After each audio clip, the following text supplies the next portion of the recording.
சதுரங்க பிரியர்கள் அனைவருக்கும் வணக்கம். ஸோ இன்றைக்கி நம்ம பார்க்க போகிற வீடியோவில் விமென்ஸ் வேர்ல்ட் கப்லேருந்து ஒரு கேம் வந்து நம்ம பார்க்க போகிறோம். ரொம்ப எக்ஸைட்டிங்கான நியூஸ்லாம் இருக்குது. ஸோ 4 ரவுண்ட்ஸ் வந்து முடிஞ்சிருக்கு. நம்ம விமென்ஸ் இந்தியன் வந்து இந்தியன் விமென்ஸ் வந்து பார்த்திங்கனாக்கா 4 பேர் வந்து பார்த்திங்கன்னா 5வது சுற்றுக்கு வந்து பார்த்திங்கன்னா முன்னேறி போயிருக்காங்க. ஸோ 2 பேர்கிட்ட வந்து கேண்டிடேட்ஸ்க்கு தேர்ச்சி பெற வாய்ப்பு ரொம்பவே அதிகமாக இருக்குது. ஸோ மற்றது எல்லாத்தையும் நம்ம டீட்டெயில்டாக as usual end of the வீடியோவில் டிஸ்கஷன் பண்ணலாம். இன்றைக்கி இந்த கேம் வந்து பார்த்திங்கன்னா நம்ம யார் யாருக்கு நடந்தது அப்படின்னா மேரூட் கமலிதினோவா அப்படின்னு சொல்லி இன்டர்நேஷ்னல் மாஸ்டர் ஒயிட் பீஸ் வந்து ஹேண்டில் பண்ணுறாங்க. அண்டு வைஷாலி ரமேஷ் பாபு வந்து பிளாக் பீசஸ் ஹேண்டில் பண்ணுறாங்க. அவங்களுடைய கிளாசிக்கல் கேம் வந்து பார்த்திங்கன்னா ட்ரா அடைஞ்ச நிலையில் இவங்க அடுத்தடுத்து இருக்கக்கூடிய ரேப்பிட் டை பிரேக்ஸ் வந்து விளையாடினாங்க. ஸோ அதில் ஒரு கேம் ரொம்ப ரொம்ப சூப்பரான ப்ரில்லியண்ட்டான கேம் வந்து இங்கே ஆடிருக்காங்க வைஷாலி. அதுதான் நம்ம இன்றைக்கி பார்க்க போகிறோம். ஸோ அதுக்கு முன்னாடி ஒரு ரெக்வஸ்ட் என்ன அப்படின்னா, சேனலை சப்ஸ்கிரைப் பண்ணாமல் வீடியோஸ்லாம் பார்த்துருக்கீங்க அப்படின்னா சப்ஸ்கிரைப் பண்ணிட்டு பெல் பட்டன் ப்ரெஸ் பண்ணி வச்சுக்கோங்க. அதே போல் இந்த வீடியோக்கு ஒரு லைக்கை போடுங்க. இப்போ நம்ம கேமை பார்க்கலாம். ஸோ கேம் வந்து நம்ம வந்து வைஷாலியோட பக்கம் இருந்து பார்க்க போகிறோம். ஸோ மெரிட் வந்து பார்த்திங்கன்னா கேம் வந்து E4 ஓப்பன் பண்ணுறாங்க. நம்ம இங்கே காரகான் டிஃபென்ஸ் பார்க்குறோம். D4க்கு D5 எக்ஸ்சேஞ்சு கேரகான், அதுக்கப்புறம் நைட் F3. ஜென்ரலாக எக்ஸ்சேஞ்ச் விளையாடணும்னு நினைக்கிறவங்க பிஷப் D3 போட்டு பிஷப்பை டெவலப் பண்ண விடாமல் தடுப்பாங்க. பட் இங்கே கொஞ்சம் டீவியேட் போகிறாங்க. அதாவது தேர்டு பாப்புலர் போது நைட் C6, அதுக்கப்புறம் நைட் பான் C3. ஏன்னா நைட் C6க்கு அப்புறம் பிஷப் இங்கே வரும். ஸோ தேவையில்லாமல் இது வரும். பிஷப் E2ல போடுற மாதிரி இருக்கும். ஏன்னா ஒயிட் வந்து பிஷப் D3ல போட விரும்புவாங்க. So bishop F5, queen B3. So newly weakened ஸ்கொயரை பாயிண்ட் பண்ணி காட்டுறாங்க. So queen to D7 and bishop to B5. இங்கே ரொம்ப ரொம்ப காமனாக இருக்கக்கூடிய மூவ் வந்து பார்த்திங்கன்னா நைட் H4 போயிட்டு இந்த பிஷப்பை சேஸ் பண்ணுறது. பிஷப் G4 போகலாம். சப்போஸ் H3 போட்டாங்க அப்படின்னா அவங்க பிஷப் H5 போகும்போது G4 போட்டு திரும்பவும் பிஷப்பை சேஸ் பண்ண வாய்ப்பு இருக்குது. அதனால் இந்த பொசிஷனில் வந்து நிறைய பேர் என்ன பண்ணியிருக்காங்க அப்படின்னா பிஷப் வந்து பார்த்திங்கன்னா E6ல் வந்து போட்டிருக்காங்க. அண்ட் சில பேர் வந்து பிஷப் H5ம் ஆடிருக்காங்க. பட் பிஷப் E6 வந்து பார்த்திங்கனாக்கா ரொம்பவே ஆக்வர்டான ஒரு மூவாக தெரியும். பட் பிஷப் D3 விளையானதுக்கப்புறம் F6 போட்டு பிஷப் F7 அண்ட் தென் நம்ம வந்து பானை வந்து ஃபர்தராக கூட நல்லா எக்ஸ்பேண்ட் ஆக வாய்ப்பு இருக்குது. பட் கேமில் வந்து பார்த்திங்கனாக்கா பிஷப் டு B5, அதுக்கப்புறம் F6 வந்து இந்த பின்னை வந்து பார்த்திங்கன்னா எக்ஸ்ப்ளாய்ட் பண்ணுறது தடுக்குது. ஸோ கேன்சல் பண்ணதுக்கப்புறம் E6, rook E1, pawn to A6. So bishop pair வந்து ஓப்பனிங்லேயே கிடச்சிருது அவங்களுக்கு. ஸோ C4 ஸ்ட்ரைக்கிங் இந்த சென்டர். பிஷப் D6 போட்ட உடனே C5. இந்த மூவ்லேருந்தே வந்து பார்த்திங்கன்னா ஒயிட் வந்து பார்த்திங்கன்னா ஒரு பெருசாக இந்த இந்த இந்த ஓப்பனிங் வந்து பார்த்திங்கன்னா பொசிஷனலாக கொஞ்சம் பேடாக ஹேண்டில் பண்ணியிருக்காங்க அப்படின்னு சொல்லணும். இந்த ப்ரெஷர் அப்படியே வச்சிருக்கிறது நல்லது. சரிங்க, அப்போ என்ன பண்ணலாம் அப்படின்னா பீஸை டெவலப் பண்ணலாம். நைட் C3 டெவலப் பண்ணலாம். அல்லது நைட்டை வந்து பார்த்திங்கன்னா H4ல போட்டு பிஷப்பை சேஸ் பண்ணலாம். இன்ஃபேக்ட் இது ரொம்ப பெட்டர் மூவ் என்ன கேட்டிங்கன்னா.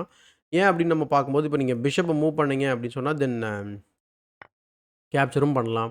அல்லது குயின் வந்து பார்த்திங்கன்னா H3ல போட்டு இங்கே பார்த்தீங்கன்னா இங்கே ஒரு புது த்ரெட்டு க்ரியேட் பண்ணலாம். ஸோ இப்படி இன்ட்ரெஸ்டிங்கான விஷயங்கள் நிறைய இருக்குது இந்த பொசிஷனில். ஆனால் அவங்க என்ன பண்ணுறாங்க அப்படின்னா பொசிஷனை வந்து க்ளோஸ் பண்ணுறாங்க.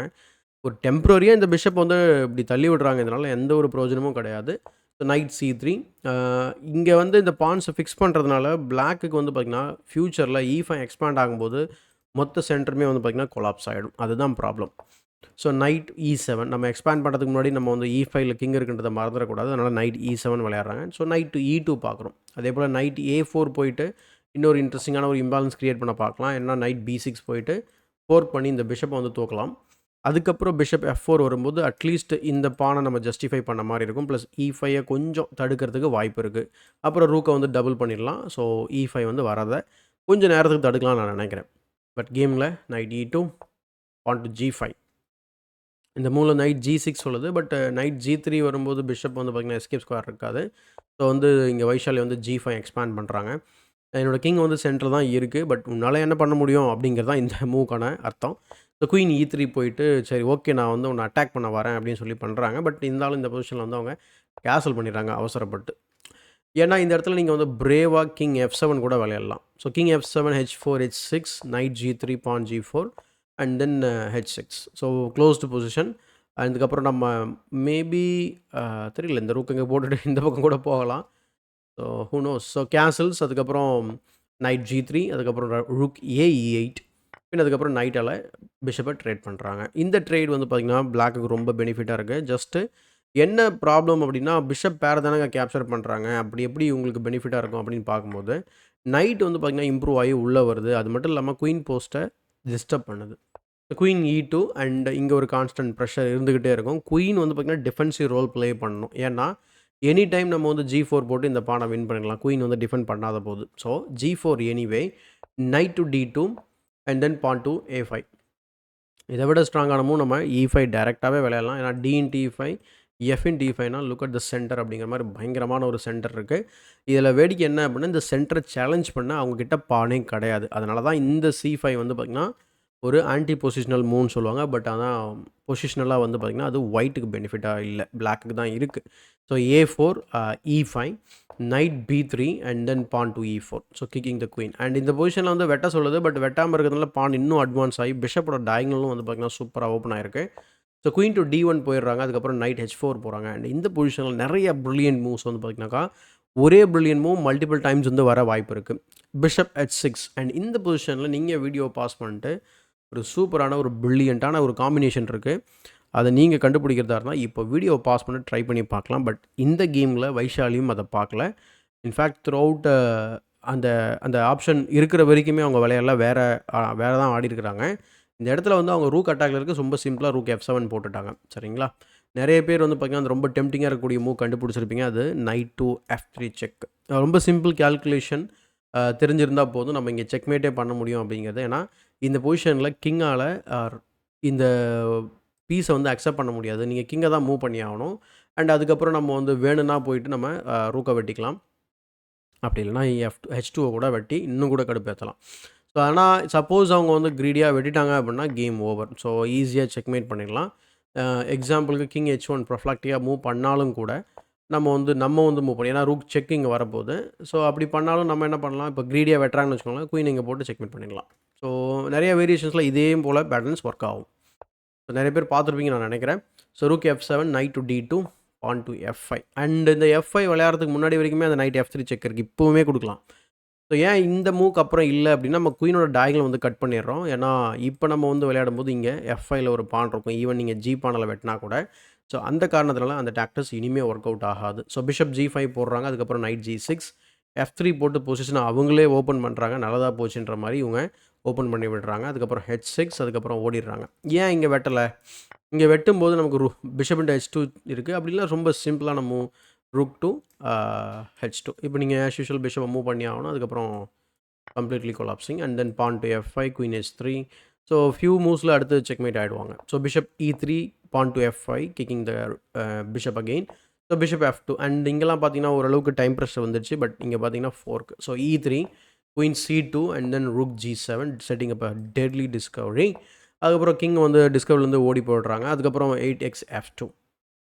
அண்ட் இந்த பொசிஷனில் வந்து குயின் H3 வந்து டைரெக்டாக விளையாடலாமா அப்படின்னு பார்த்தா தாராளமாக விளையாடலாம். ஏன்னா இங்கே நம்ம ஈஸியாக மேடை த்ரெட்டன் பண்ணலாம். எக்ஸாம்பிள் பிஷப் G1 நைட் நம்ம வந்து இங்கே வெட்டுறதுனால வெட்டலாம். அப்படி ஏன்னா இங்கே வந்து நிறைய பேருக்கு டவுட்டாக இருக்கும், நாங்கள் ரூக்கை ஃப்ரீயாக கொடுக்குறோம் அப்படின்ற மாதிரி.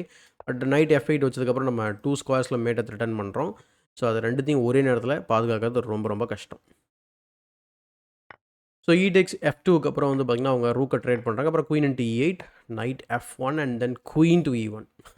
ஸோ குயினை வந்து பார்த்திங்கன்னா சாக்ரிஃபைஸ் பண்ணுறாங்க. என்னென்னா நம்ம ரூக்கால் வெட்டணும் அப்படின்னு சொன்னால் ஜஸ்ட் நியூ குயின் எடுத்துப்பாங்க. ப்ளஸ் இங்கே ஒரு பின் இருக்குது. And again this is dead lost. அது மட்டும் இல்லாமல் இங்கே மூவ் வந்து பார்த்திங்கன்னா ரூக் D1 விளையாடுறாங்க. அண்ட் ரூக் D1க்கு அப்புறம் வைஷாலி நைட் H4 விளையாடுனதுக்கப்புறம் இந்த பொசிஷனில் வந்து பார்த்திங்கனாக்கா மெரூட் பேர் என்னது கமலிதினோஃபா அப்படின்னு சொல்லிட்டு அவங்க ரிசைன் பண்ணிடுறாங்க. ஸோ என்னன்னா இப்போது என்ன பண்ணுறது இப்போது அப்படின்ற மாதிரி தான் இருக்குது. ரூக் G1 செக்கை எப்படி ஸ்டாப் பண்ணுறது? இதை தூக்கி வைக்கலான்னு பார்த்தா இதுவும் பின்னில் இருக்குது. ஸோ பேசிக்காக வந்து பார்த்திங்கன்னா நீங்கள் இருக்கிற எல்லா பீஸையும் ஃபோர்ஸ்டாக கொடுத்துட்டு தான் பண்ணணும். அதர்வைஸ் நீங்கள் ஏதாவது சிம்பிளாக ஒரு மூவ் பண்ணிங்கன்னா ரூக் G1 வச்சு செக்மேட் பண்ணிடலாம். அல்லது நீங்கள் வந்து இங்கே வெட்டினா கூட நம்ம அதை ரீகேப்சர் கூட பண்ண தேவையில்ல. Rook G1 still checkmate. So சூப்பரான ஒரு கேம் ஆடிருக்காங்க வைஷாலி. 10+10. இது வந்து ரேப்பிட் கேம், டைப் பிரேக்கில் நடந்த ஒரு கேமு. இப்போ நம்ம வந்து ஆஸ் யூஷுவல் நம்ம ரிசல்ட்ஸ் பேஜை டிஸ்கஷன் பண்ணுவோம். ஸோ நான் சொன்ன மாதிரி எக்ஸைட்டிங்கான நியூஸ் எல்லாம் அங்கே தான் இருக்குது, போய் பார்க்கலாம் வாங்க. ஸோ ரவுண்ட் 4 ரிசல்ட்ஸ் இங்கே நம்ம பார்த்துருக்கோம். லீ டிங்ஜி முன்னேறி போயிருக்காங்க. அடுத்து நானா, அதுக்கப்புறம் வந்து பார்த்திங்கன்னா ஹம்பி கொண்டு 2.5 வர்சஸ் 1.5 அவங்களும் உள்ளே வந்திருக்காங்க. யுக்ஸீன் சாங் அப்படின்னு சொல்லிட்டு 1.5. லேலா ஐ திங்க் அவங்க வந்து ஓகே அவங்க ஸ்ரீலங்கான்னு நினச்சேன். ஸோ ஓகே வைஷாலி அடுத்து. அதுக்கப்புறம் இவங்களோட கேம் தான் நம்ம பார்த்தோம், ஒரு டை பிரேக்கில் நடந்த கேமு. அதுக்கப்புறம் யூலியா அப்படின்னு சொல்லி ஓகே. அவங்கள வந்து பார்த்தீங்கன்னா, டான் ஜோங்கி பீட் பண்ணியிருக்காங்க. So I think 3 Chinese player வந்து உள்ள வரப்போறாங்கன்னு நெனைக்கிறேன்.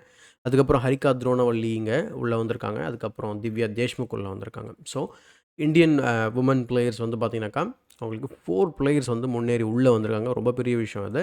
அடுத்து நம்ம பேரிங் நீங்க பார்த்தீங்கன்னா, ரொம்ப இன்ட்ரஸ்டிங்கா இருக்கும். ஏன்னா, எல்லாரும் நம்ம ஆட்களோட விளையாடுறதுக்கு வாய்ப்பு இப்போ வரப்போகுது. ஸோ பார்த்தீங்களா, கடைசி பேரிங் வந்து ஹரிகாவுக்கும், திவ்யாவுக்கும் கட்டாயமா ஒரு வுமன் வந்து பார்த்தீங்கன்னா, எலிமினேட் ஆயே ஆகணும். வேற வழியே கிடையாது.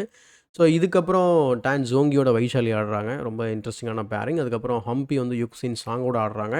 லீட்டிங்ஷி வந்து பார்த்தீங்கன்னா, நானாவோட விளையாடுறாங்க. ஸோ இதுக்கப்புறம் தான் வந்து பார்த்தீங்கன்னா, செமி ஃபைனல்ஸ். அதுக்கப்புறம் வந்து பார்த்தீங்கன்னாக்கா, ஃபைனல்ஸ் நடக்கும்.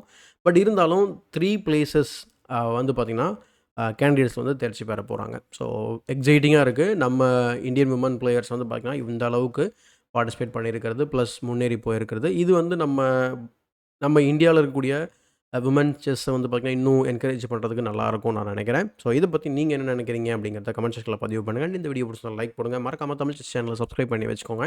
இதேபோல் ஒரு பயனுள்ள வீடியோவுடன் உங்களை சந்திக்கும் வரை உங்களிடம் இந்த விடைபெறுவது உங்கள் சதுரங்க சாணக்கியன்.